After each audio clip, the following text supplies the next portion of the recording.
Welcome back to Maintenance Made on a Budget. Today we're going to cover the 880 air rifle from Daisy.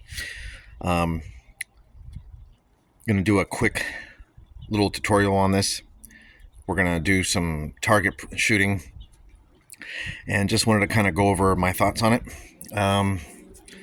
If you're into DIY videos or self-repair maintenance projects on a budget, you might consider subscribing to my channel for further videos. That's the main point of my channel, is I do appliance repairs, home repairs, auto repairs, all on a budget.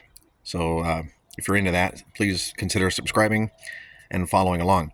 However, today we're going to go outside of the norm and cover this rifle, this air pneumatic rifle, because we got a lot of interest on one of our shorts that we did about a year ago, and it's still one of my popular trending videos, so I thought I'd go a little bit more in depth.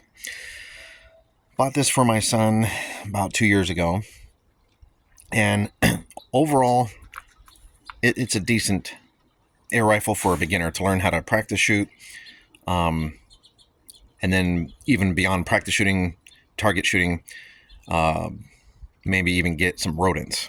But that's about the gist of this particular air rifle. So pros and cons.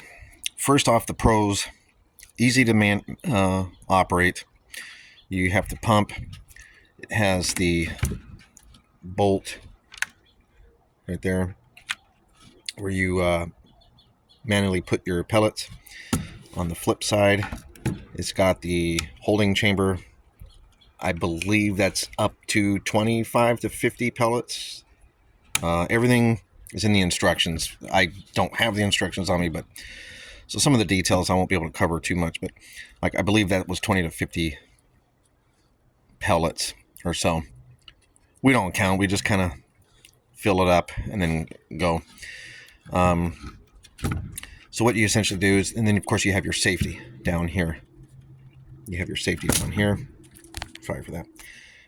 So safety on. So basically what you have to do is, if you're going to be shooting with the regular BBs, these are the 750 count premium grade BBs.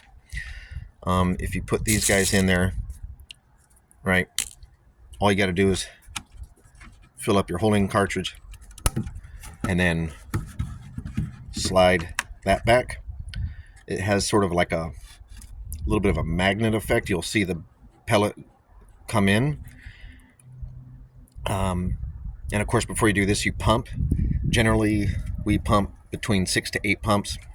I believe you don't go any more than 10, but it comes with instructions on the maximum number of pumps. We don't ever go more than, I think, 8, honestly. So you'll pump it 8 times. Then you'll open the bolt chamber.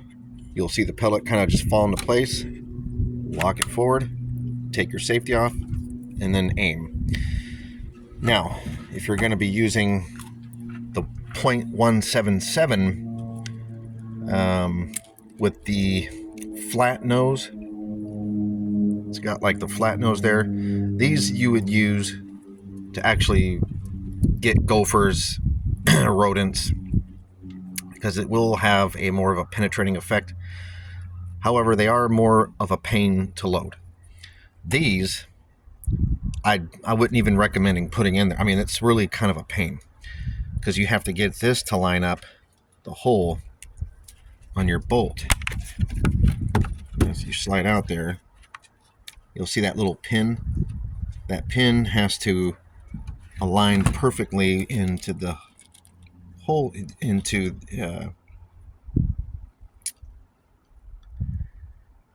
there. So we'll get into the explanation when I get. So they don't naturally fall into place. So it's recommend. I mean, sometimes I have to get like needle nose pliers and get this adjusted and put it in there, and it's kind of a pain. So really, now I've done it, and we've gone after some gophers, and it's not, once you get familiar with it, you can do it. But it's definitely not designed for any kind of hunting purposes, I'd say. So that's one of the negatives. The other negative, the big overarching negative, is the scope. Lots of comments about how the scope is not good, and I can agree to that. When we first got it, we set the scope. You have to adjust on the right hand in the top, and it was quite the challenge to get the crosshairs to kind of get close to where we were aiming and actually hit that. But we got it close enough when we set our sights. So when we're targeting, the way we've got it, the best closest we can do is have the crosshairs and our actual target is just to the left, about an inch from the crosshair. So that, I mean, that's not great. And as you shoot it, it kind of, the farther away you get, it kind of has a little tiny bit of a arch to the bullet, to the BB, when it's ejected from the barrel. So a lot of the times, but it works. Once you figure that out, it's still great, and we can hit targets pretty well. So we're going to go ahead and do some actual shots so you can kind of get an idea of what this is. Okay, so we're filling up the BBs now. Just put a couple in there to demonstrate. And then, like I said, we're going to shoot a couple of these. These are great for target practice, these BBs. And just teaching the kids or whoever's going to have this as their first rifle to practice scoping, targeting, and shooting. So we'll get started. All right, so we got two targets set up. Just a makeshift silhouette on the cardboard and then the black things. So you pumped it to 8 times. Okay, go ahead and pump it.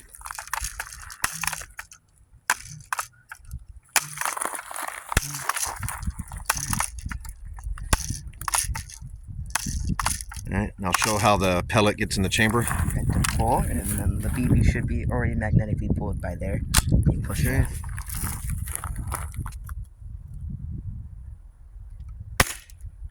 All right, so Let's go. Let me fix it. So where are you putting your crosshairs at? I'm trying to get to the stomach right now. All right, let's go ahead and do that. I'm gonna go lower since apparently higher does not work. So comments on this scope is correct. The scopes are crap. All right, so get ourselves a little bit better situated here.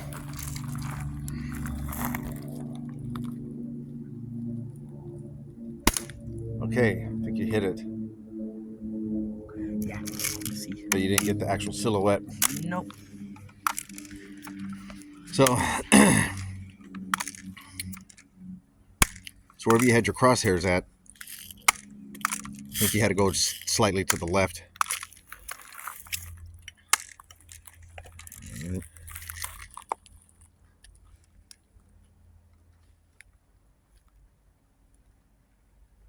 I'm gonna go up, like right above it. Oh, missed it just to the right. So where'd you have your crosshairs on? Right above it, the red. Well, you went to the right of it. So like I was saying earlier, the ejection profile it goes out towards the right. Kind of like shoots off. And I think we're about 15 to 20 feet. Roughly about 20 feet. Go measure that.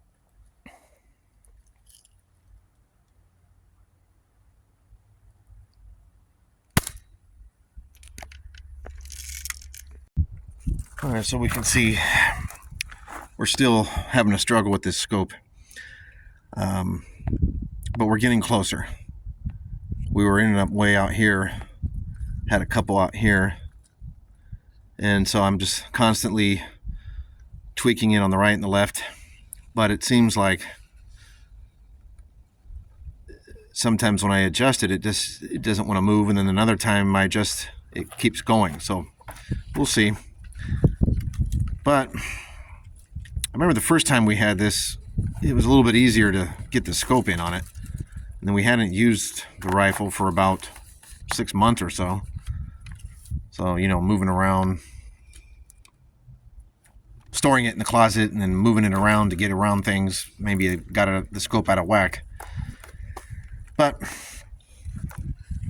and then our crosshairs were right about here, or close to here. So we're still off quite a bit.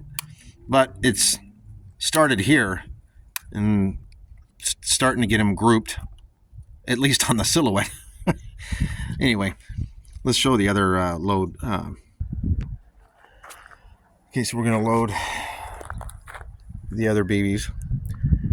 And like I said, now you may not have to use the needle nose, but you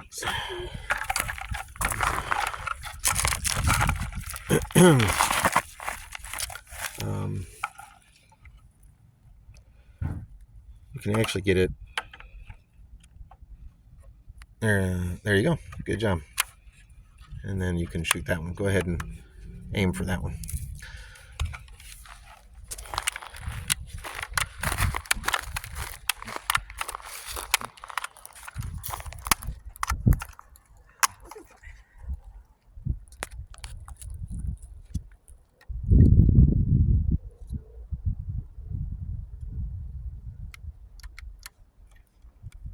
Oh.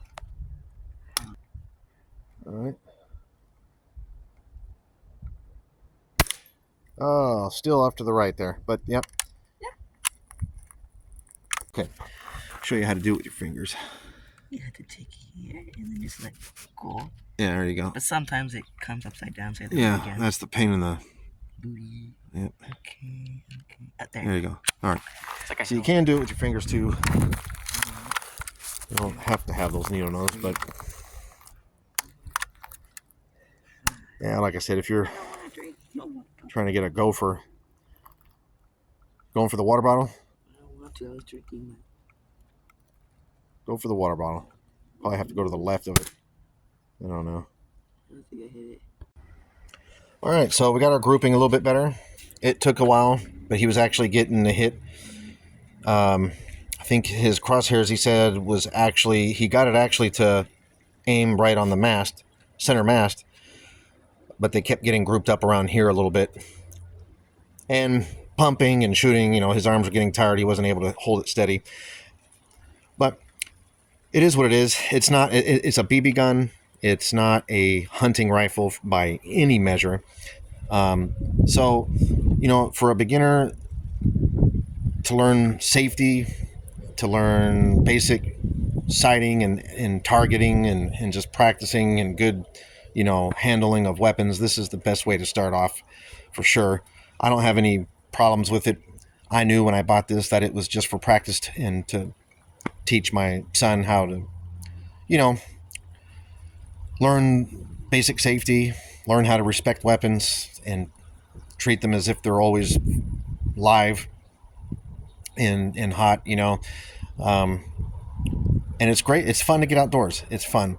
The scope, like I said, it's just held together with these little brackets that are really kind of chintzy, which means cheap. But I mean, it's a good starter. I have no complaints. Again, if you like this video, hope you subscribe and tune into my channel. Most of my content is DIY projects, but as I get these types of things, I like to throw videos on them. So I do. Leave a comment below if you have any personal experience with these BB guns, and hope to see you next time. Take care.